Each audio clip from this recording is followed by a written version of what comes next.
Hello, Joshers, and welcome to another episode of JEEZEEbox. Today, we're going to be talking about Zack Snyder's Army of the Dead. Just dropped on Netflix, and last I saw, it was like number 4 on most watched right now, which is a pretty big deal. That's pretty great. I love Zack Snyder as a director, and this one I enjoyed as well. So, military truck is transporting something top secret. They don't know what it is. They reference Area 51 and Amelia Earhart and all kinds of other conspiracy type stuff. And it turns out to actually be the Alpha Zombie, or the Zombie King, as I kind of viewed him.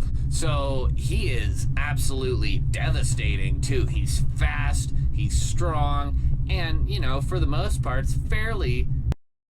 He gets like this mask sort of helmet thing, which he uses, of course, to protect his brain, which is super smart.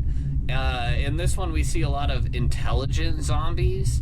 We see a lot more speed than we're used to in most zombie stories. I'm not saying it doesn't happen, because there's certainly, 28 Days Later has the rage zombies that just, they just book.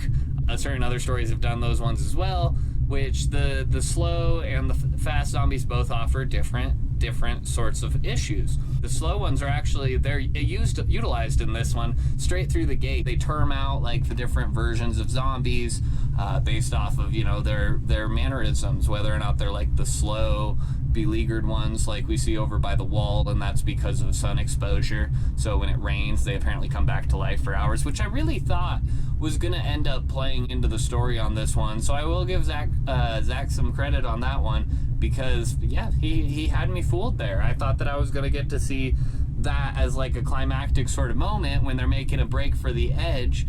But no, he didn't play that hand. He saved it, which is kind of exciting, because there's actually, they've talked about prequels.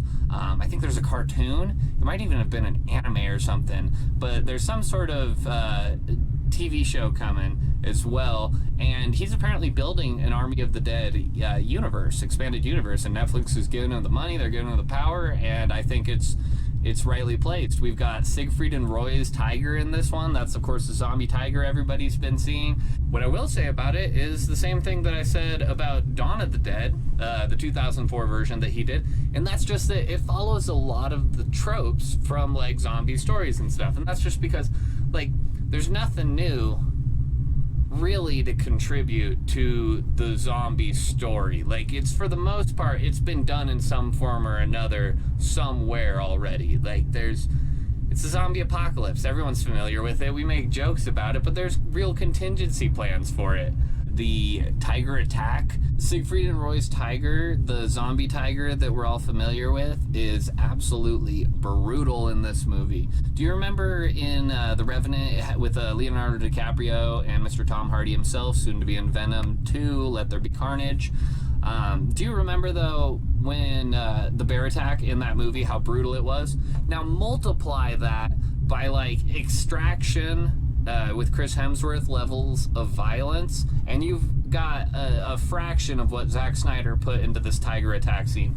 It is horrific, and frankly, I feel like probably pretty realistic of a tiger attack. The one thing I will say about the zombie tiger is that, other than visually, I don't know that necessarily the zombie thing really plays into the tiger. I suppose with it in mind that these zombies, certain ones are granted like more strength and speed and intelligence based off of whether the alpha has passed it on to them directly.